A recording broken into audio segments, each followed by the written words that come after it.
We have an increasing number of young people, college kids, who are rejecting leftism and rejecting it loudly, Douglas. You wrote about this phenomenon in the New York Post.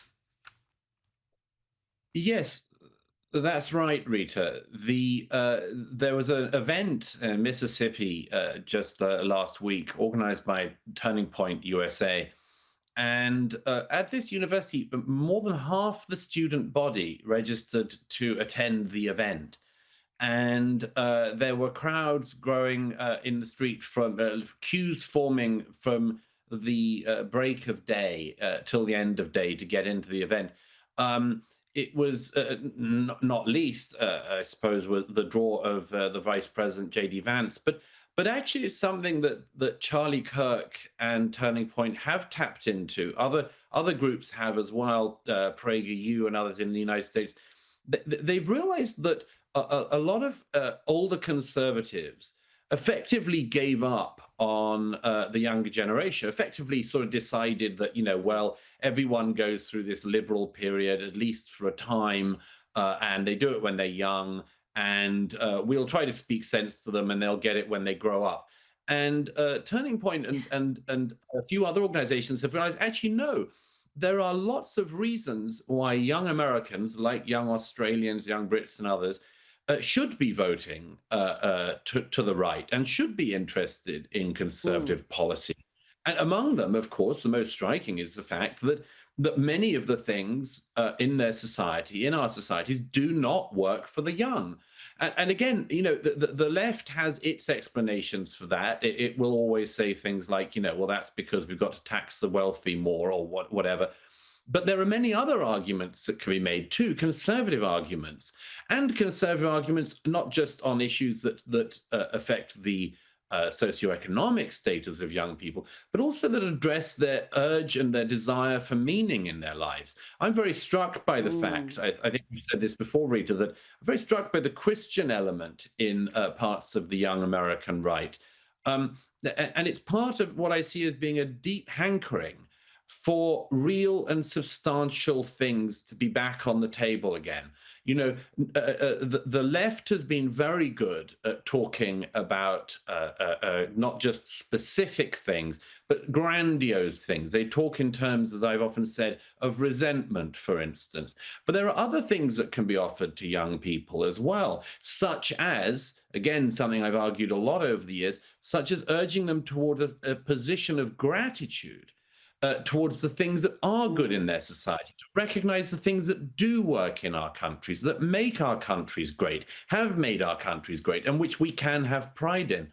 I see things like this as just little signs, quite big signs, you might say, of a change Yeah. in the generation coming up. And I don't think that generation should be in any way abandoned by conservatives. I think it should be spoken to by them.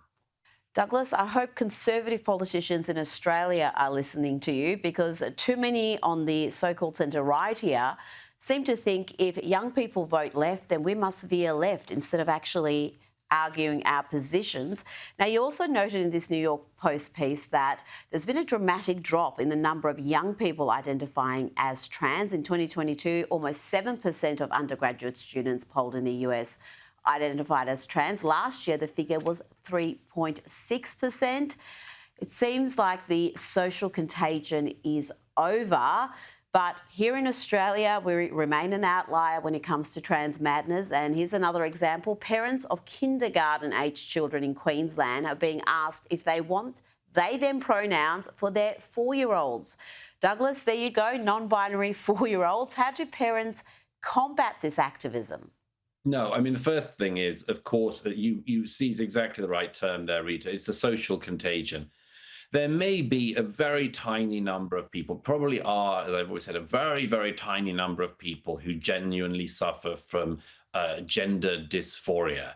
But most of what we have seen in recent years has been a social contagion, which has been fueled by several things.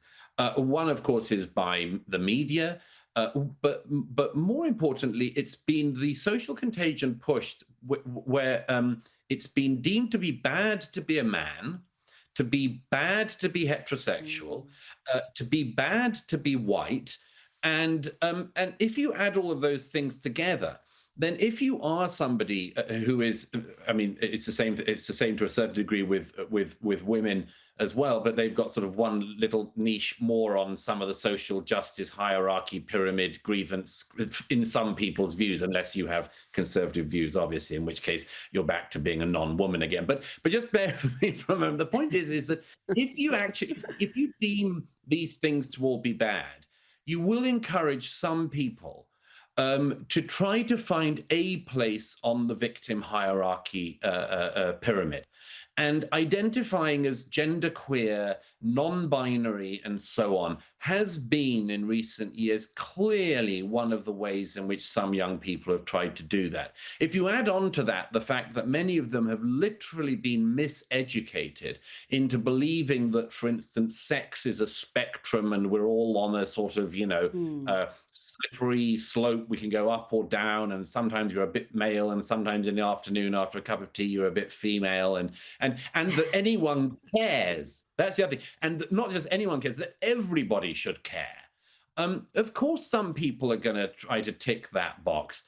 It's just very interesting, Mm. this stat, Rita, that shows not only a halving of the number of people identifying as, gender non-conforming and so on. In some places, it falls by 2/3. I think a lot of Yeah. people have just realized that all that stuff was the peak of what was sometimes called wokeism. It was the peak of the social justice hierarchy, intersectionalism thing. And thank goodness, maybe we're starting to see it in the rear view mirror finally. As you say, apart from in Australia, I would say to the parents of any parent who sends their kids to a kindergarten like that, teach the children to read and to know what a noun is and a verb is, and so on, before you instruct them on what a pronoun is.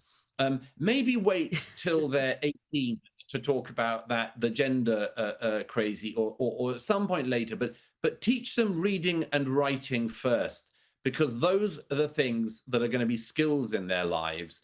And all of this pronoun stuff, apart from being uniquely boring and so on, it is a way to just avoid doing anything real in the world. Obsess about what pronouns you put in the bio, and then you don't have to do any work that day. I really hope that Australia stops being the outlier it is at the moment on this issue. Douglas Murray, thank you so much for your time tonight. Great pleasure as always.